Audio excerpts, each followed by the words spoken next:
Welcome back नाजरीन। Programme का सिलसिला जो है वो जारी है। कौकब इकबाल साहब जो है अपना तज्जिया दे रहे हैं। इनसे हम ब्रेक पे जाने से पहले बात कर रहे थे कि जगह जगह जो है पान की पीके और गंदगी फैलाना। मुल्क जो है हमारा अपना घर है, हम इसको गंदा ना करें, इसको साफ रखेंगे तो हमारा अपना घर जो है वो भी साफ रहेगा। तो मजीद क्या कहेंगे इस हवाले से? देखिए, दूसरी बात ये अभी जैसे पान की पीकों की बात हो रही थी, दूसरी बात जो सिविक सेंस में सबसे बड़ी बात आती है कि ट्रैफिक रूल्स की पाबंदी। बाइक वाले यहाँ पे बहुत हैं, बहुत ज़्यादा उन्होंने जो है पुलगुल कोई इसको फॉलो नहीं करते लाइंस को कि क्या है। अब मैं समझता हूँ कि खुद उनको सेंस आना आए चाहिए। दिन हम देख रहे होते हैं चालान हो रहा होता है लोगों देखिए, का। चालान हो रहा होता है, चला रहे ऐसे, और सबसे ज़्यादा एक्सीडेंट्स इनके होते हैं। सही कह रहे हैं। श्रीलंका जैसी कंट्री के अंदर जो है, मैं समझता हूँ कि वहाँ पे बच्चा भी अगर बाइक पे बैठा है तो वो भी हेलमेट लगाता है। वाइफ पे बैठी है उसकी, खातून कोई बैठी है तो वो भी यहाँ बाइक पे पे बैठी इतनी है। दफा हमने न्यूज पढ़ते हैं, उसमें भी कहते हैं कि नोटिफिकेशन जारी किया गया, अब हेलमेट की जरूरी है, एहतियात जरूरी है, और हमारे लिए बेहतरी के लिए बोला जा रहा होता है। लेकिन अवाम जो है वो लाशऊर है और वो इस तरह से रूल्स ही नहीं फॉलो करती। हम खुद ही अपने जान के दुश्मन बनते हैं, तो फिर आगे क्या कर सकते हैं? दुनिया में कहीं पे भी, अब यूएई की मिसाल लेना है कि वहाँ पे लाइसेंस नहीं मिलता। लाइसेंस के लिए आपको एक पहले ट्रेनिंग लेनी है, क्लासेस अटेंड करनी है, उसके बाद वो एग्ज़ाम पास करना है, फिर उसके बाद प्रैक्टिकल एग्ज़ाम पास करना है, फिर वो जाके आप गाड़ी को रोड पे ला सकते हैं। नहीं तो अगर बगैर लाइसेंस के गाड़ी चला ली तो प्रॉब्लम हो गई। तो यहाँ पे हमने रमज़ान शरीफ से पहले जो था वो ट्रैफिक के ऊपर एक हमने एक सेमिनार कराया था रोड सेफ्टी के ऊपर, जिसमें एडिशनल आईजी को बुलाया, अच्छा। एसएसपीज भी थे और उसमें तमाम ट्रैफिक के मोटरवे के डीआईजी भी थे। तो यहाँ पे सिविक सेंस की जो मैं बात कर रहा हूँ कि ट्रैफिक मैनेजमेंट होनी चाहिए। अब फिर मैंने डीआईजी साहब से जब ये बात की, एडिशनल आईजी ट्रैफिक से, तो उन्होंने कहा कि मैंने कहा लाइसेंस कितने हैं, कितने लोगों को लाइसेंस दिए गए? यहाँ पे तो लाखों के हिसाब से, कि सपोज उन्होंने कहा कि जी 20 लाख गाड़ियाँ हमारे शहर में। तो मैंने पूछा कि भाई कितने लाइसेंस? उन्होंने कहा शायद मेरा ख्याल है 2 लाख ड्राइवर्स के पास भी लाइसेंस नहीं होगा, बाकी बगैर लाइसेंस के। अब तो लाइसेंस भी जाली बन जाते हैं। अब लाइसेंस नहीं, अब तो बड़ा अच्छा सिस्टम उन्होंने बहुत अच्छा कर दिया। और लाइसेंस के लिए उन्होंने जो है, जो लाइसेंस लेना चाहता है वहाँ जाए, टेस्ट दे अपना, मगर आप उनकी गाड़ियां जब्त करें ना जिनके पास लाइसेंस नहीं है। वो जो मार के चले जाते हैं, जो एक्सीडेंट करके भाग जाते हैं, उनको कैसे पकड़ेंगे कि आपके जो ड्राइवर के पास लाइसेंस ही नहीं था? तो ये मैं समझता हूँ। दूसरी बात ये है कि जो हमारे गाड़ियां हैं उनके पास, आपने देखा होगा एक पट्टी पे एक ऐसी नंबर लगा हुआ है, चल रहा है, उनकी नंबर प्लेट्स के पैसे ले लिए गवर्नमेंट ने। 6 महीने तक जो है उसकी नंबर प्लेट जो है ओरिजिनल इशू ही नहीं की जाती, रजिस्ट्रेशन नहीं होती। यहाँ पे नए पाकिस्तान के लिए, इस नए पाकिस्तान को कोई, मैं जो कहता हूँ ना कि ज़मीन कोई लेके नया पाकिस्तान नहीं बनेगा, नई बिल्डिंगें तामीर नहीं होंगी। हमें सबको सिविक सेंस के बेदार करने की ज़रूरत है, और अपने अंदर हमें खुद, एक कहीं अगर कोई कचरा फेंके तो हमारा हाथ खुद रुक जाए कि नहीं जी है।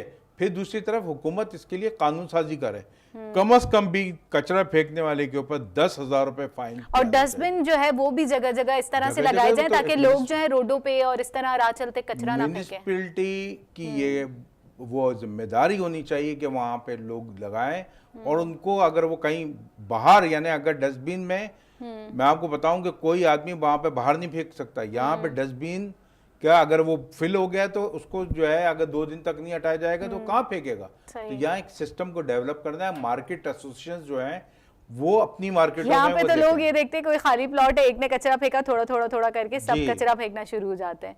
तो इस तरह रूल्स बनाने चाहिए इन लोगों को कि इस तरह के जो इकदामात हैं इसकी रोकथाम हो सके। बस यही सिलसिला है। अच्छा, हमने मईशत की तो बात की, अब हमारा तालीमी जो है निज़ाम, उसको किस कदर बेहतर करने की ज़रूरत है? आपके ख्याल में ऐसा क्या करने की ज़रूरत है? मैं समझता हूँ कि देखें, तालीमी जो निज़ाम है इसमें एक सबसे बड़ा जो हमारा है कि तालीम दी जा रही है, तालीम बेची जा रही है। क्या हर घर का बच्चा जो है वो तालीम हासिल करने, हर बच्चे की माँ की ख्वाहिश होती है कि जी मेरा बच्चा अच्छे स्कूलों में पढ़े। या गरीब का बच्चा किसी बड़े स्कूलों में जाके तालीम नहीं हासिल कर सकता। यहाँ पे तालीम को जो है वो कमर्शियल उसमें लेके आ गए। सही। अब कमर्शियलिज्म से आप अगर हटाएंगे तो तालीम फिर उसमें जो रिसेंटली है एक वाकया भी हुआ था कि लड़कियों के इतने स्कूल जो हैं वो जला दिए गए थे। जी। इस तरह से तालीम के जो शरपसंद अनासिर हैं वो भी इस तरह के इकदाम अभी कर रहे देखें हैं। ना कोई भी मतलब ये जो वो कि भाई लड़कियों को तालीम नहीं देनी, मैं समझता हूँ लड़कियों को तालीम देनी ज़रूरी है। वो मुस्तकबिल की माएँ हैं, उनकी बहनें हैं, उनको अपने घर में बच्चों को तरबियत दे सकती हैं। तो ये बड़ी जिम्मेदारी है और इसके लिए जो है वो और जो तालीमी इदारे हैं उनको अपनी फ़ीसों पे नज़रसानी करनी चाहिए। अब 80-80 हज़ार रुपये वो फीसें ले रहे हैं। एडमिशन फीस की है वो प्राइमरी स्कूल, बल्कि जो केजी की वो है छोटी क्लासेस की उसकी फीस है, एडमिशन फीस की बात कर रहा हूँ, 15,000 रुपये महीने की फीस है। माँ बाप कहाँ से लेके आएंगे? क्या यहाँ पे वो जो है वो ऐसी कोई उनके पास एक गरीब बंदे का बच्चा जो है उतने फिर हाई एजुकेशन नहीं हासिल कर सकता। फिर मैं समझता हूँ गवर्नमेंट स्कूल को उसमें का स्टैंडर्ड इतना होना चाहिए कि वो गवर्नमेंट स्कूल में जाके ये फ़ख्र से बात कर सके कि मैं गवर्नमेंट स्कूल से पढ़ के उसी प्राइवेट स्कूल की तरह निकला हूँ जहाँ पे वो उधर तालीम दी जा रही थी, वहाँ पैसे लिए जा रहे थे, और यहाँ गवर्नमेंट स्कूल से मैं पढ़ के निकला हूँ तो मैं भी इतना ही काबिल हूँ जितना वो प्राइवेट स्कूल से पढ़ के निकला। सही। और बेरोजगारी का खात्मा भी जो है इसी तरह मुमकिन हो सकता है आपके ख्याल में कि किस तरह और ऐसे इकदाम की जरूरत है कि बेरोजगारी जो है हमारे मुल्क से बिल्कुल ही खत्म हो जाए? देखें, यहाँ पे हमें इंडस्ट्री को डेवलप करना पड़ेगा। हमें जिस तरह चीन ने अपनी जगह जगह स्मॉल इंडस्ट्री को डेवलप किया, अब मुख्तलिफ चीज़ आप वहाँ पे आर्डर देते, किसी भी चीज़ का बन के आ जाती है, उन्होंने कहा साहब ये फलानी कापी फर्स्ट कापी आपको बना के दे देगा, उसमें कुछ तरमीम है वो भी करके दे देगा। तो हमारे यहाँ भी बड़ा प्रोफेशनल है, यहाँ पे बहुत लोगों का जहन है, यहाँ पे स्मॉल इंडस्ट्री को फ़रोग देने की ज़रूरत है। तो ये जब स्मॉल इंडस्ट्री यहाँ पे होगी तो मैं समझता हूँ कि वो फिर हमारी बाय प्रोडक्ट्स जो है वहाँ पे भी जाएंगे, एक्सपोर्ट भी होंगे और हमारी मईशत को बेहतरी में मिलेगी। सही। और सेहत के निज़ाम के हवाले से क्या कहेंगे? सेहत का निज़ाम जो है, अस्पताल बिल्डिंगें खड़ी कर दी जाती हैं, अंदर मशीनरी गायब है। यहाँ पे तो असल में सेहत आमा एजुकेशन ये गवर्नमेंट का काम है, मगर हमारे जो प्राइवेट हॉस्पिटल्स हैं वही, जैसे मैंने प्राइवेट स्कूलों की बात की कि यहाँ पे अगर वो बंदा मर गया है तो उसको उस पर डाल रखा है कि जनाब ये अब ये 4 दिन तक और इसके ऊपर रहेगा। यहाँ पे अब जो है मैं आपको बताऊं कि ये सिंध में Sindh health care commission, Punjab health care commission, अब जितने नीम हकीम खतरे जान हैं वो अपनी जान बचाएं, सबकी रजिस्ट्रेशन हो रही है। और उसके डॉक्टरों की तो भरमार जो लगी हुई थी उसको हम कोशिश कर रहे हैं कि जितना भी है यहाँ पे सिंध जो हेल्थ केयर कमीशन है उसके ऊपर काम कर रहा है। पंजाब ने बहुत काम कर लिया है। फिर दवाइयों की कि जान बचाने वाली दवाएं जाली मेडिसिन हैं, वो आपको सही नहीं मिलती। तो आदमी को यहाँ पे मैं समझता हूँ कि इमरान खान साहब को नई हुकूमत में बहुत सारी चीज़ों को देखने की ज़रूरत होगी और उनको मैं समझता हूँ कि हर एक को वो गाइड करने की ज़रूरत है। हमारे बैसियत शहरी अगर हमारी कुछ सजेशंस है उनको एक चाहिए कि एक ऐसा डिपार्टमेंट बनाए जहाँ पे वो बेहतर तरीके से वो लोगों की जो एडवाइजेज आ रही हैं और उनको एडवाइजेज आ रही हैं उसको पर देखा जाए कि कौन बेहतर तरीके से एडवाइस दे रहा है और उसमें क्या उनको हुकूमत में ज़रूरत है। अच्छा कौकब साहब, ये भी बताएगा ऐसी कौन सी चीज़ें जो हमें इम्पोर्ट और एक्सपोर्ट करने की ज़रूरत है? देखें, यहाँ पे मैंने जैसे आपको बताया कि गंदम हमारी है, हमारे पास शुगर बहुत है, हमारे पास जो है फ्रूट्स बहुत हैं, हमारे पास जो है फिर ये जो हमारे मुख्तलिफ जो आइटम्स हमारे जो होम इंडस्ट्रीज़ के बनते हैं वो स्मॉल इंडस्ट्रीज जो बना रहे हैं। फिर हमारी जो ख्वातीन की जो ड्रेसेस हैं ये पूरी दुनिया में बड़े माशाल्लाह वो पहचाने जाते हैं। तो ये हमारी ज़रूरत है कि हम इसके ऊपर एक्सपोर्ट पे तवज्जो दें और बहुत सारे जो ऑर्डर्स वहाँ से आएँ उसको उसी स्टैंडर्ड के मुताबिक जो है कंप्लाई कर सकें। सही। अच्छा, कुछ पॉलिटिकल बात भी करेंगे यहाँ पर। ऑल पार्टीज़ की जानिब से जो है काफ़ी एहतजाज भी सुनने में आ रहा है, दिए जा रहे हैं और निशाना बनाया जा रहा है इमरान खान साहब को तनकीद का। तो आपके ख्याल में इनको इस तरह करना चाहिए या नहीं करना चाहिए? क्योंकि देखें, पढ़ा लिखा हुक्मरान होगा तो पढ़ा लिखा पाकिस्तान होगा।